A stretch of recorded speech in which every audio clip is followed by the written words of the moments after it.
देखिए, हिस्ट्री को हम एज अ सब्जेक्ट नहीं ट्रीट करें यहाँ पे कि हमने कोई मास्टर्स करना है। हम हिस्ट्री का इतना आइडिया लेने की कोशिश कर रहे हैं कि एक जनरल टाइम लाइन हमें क्लियर हो जाए कि इवेंट्स कैसे कैसे होते रहे, और ये हर लेवल के स्टूडेंट्स के लिए एक बेनिफिट होता है कि अगर आपको ये पता हो कि कौन सी चीज कैसे कैसे होती रही है हिस्ट्री में, कौन सी सिविलाइजेशन पहले आई है, कौन सी बाद में आई है, तो आपके लिए इंफॉर्मेशन को राइट प्लेस पे एडजस्ट करना आसान हो जाता है और उससे आपकी अंडरस्टैंडिंग बहुत बढ़ जाती है। तो इसलिए इसको हम वैसे मैं क्लियर कर रहा था इस बात को, इतना ज्यादा सीरियस लेने की जरूरत नहीं है कि हमने कोई एमए हिस्ट्री करना है।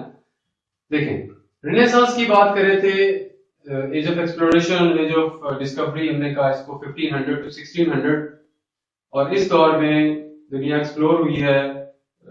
कॉम्पिटिशन थ्योरी का तस्करा हो चुका, मैकियावेलियन थॉट आ गया। मैकियावेलियन थॉट की वजह से यूरोपियंस में एक बहुत ही एक मोटिवेशन आ गई और उन्होंने दुनिया पे कब्जे करने शुरू कर दिए, और जो जगह उनको फिजिबल लगी वहां पे अपने लोगों को, अपने जो कंट्री मैन है उनको वहां जाके बिठा दिया, उनकी फैमिलीज को वहां जाके सेटल कर दिया। तो वो जो एरियाज थे वो कॉलोनीज कहलाती हैं, क्योंकि वहां उन्होंने अपने जो सिटीजन है उनको प्रॉपरली फैमिलीज के साथ उनको स्टैब्लिश किया। तो इनमें जो मेजर हमारे पास कॉलोनीज हैं उनमें देखा जाए तो अमेरिका, जैसे हमने कहा, कोलंबस ने डिस्कवर तो किया, उसके बाद जो यूरोपियंस हैं वहां पहुंचे। बेसिक जो फंडामेंटल फैक्टर्स हैं वो 3 हैं इसमें हमारे पास। नंबर 1 हम कहते हैं कि जो इकोनॉमिक फैक्टर है वो तो है ही है कॉलोनीज की एस्टैब्लिशमेंट में। सेकेंडली रिलीजियस फैक्टर है, अपने रिलीजन को प्रमोट करना ऑब्वियसली एक हमेशा से रहा है ह्यूमन हिस्ट्री में। नंबर 3 हमारे पास है स्ट्रेटेजिक फैक्टर, कि फौजी असर रसूख अपना कायम करना दुनिया पे। ये 3 चीजें फैक्टर्स एक जनरली बात की हमने।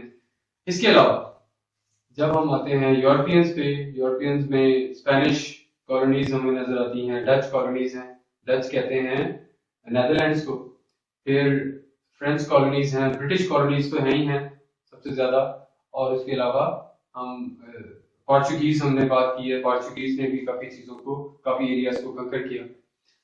अब इस दौर के बाद, इस दौर का अगर हम थोड़ा सा एनालिसिस कर लें, इंडियन सब कॉन्टिनेंट में रहते हैं, तो यहाँ पे 1600 में बनी पहली East India company, chartered sign किया, रॉयल चार्टर्ड साइन किया क्वीन एलिजाबेथ ने, और उसकी वजह से ये एस्टैब्लिश हुई ये कंपनी, ईस्ट इंडिया कंपनी। तो गवर्नमेंट कंट्रोल में थी ऑब्वियसली। वो यहाँ पे ट्रेड के लिए आए थे, ट्रेड पे के लिए आए, लेकिन आहिस्ता आहिस्ता वो चूंकि एक वे है, जिसको कहते हैं पॉलिसी होती है, तो पीछे से पॉलिसी भी थी।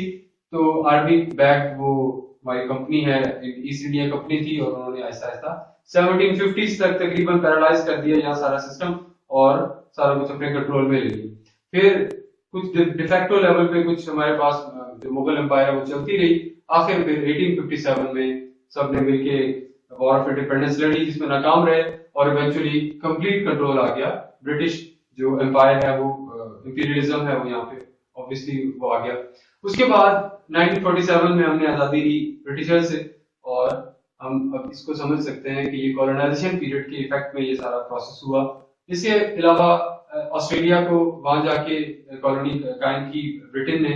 फिर इसके अलावा साउथ अफ्रीका में, अब आपको पता है कि अफ्रीका का तस्करा आते ही कोई ब्लैक और ब्लैक रेस से नेग्रोज ही दिमाग में आते हैं, लेकिन साउथ अफ्रीका की टीम देख ले, कोई ही 2-3 आउट ऑफ 11 हमें नजर आते हैं, 2-3 ही ब्लैक रेस से नजर आते हैं, बाकी सारे व्हाइट।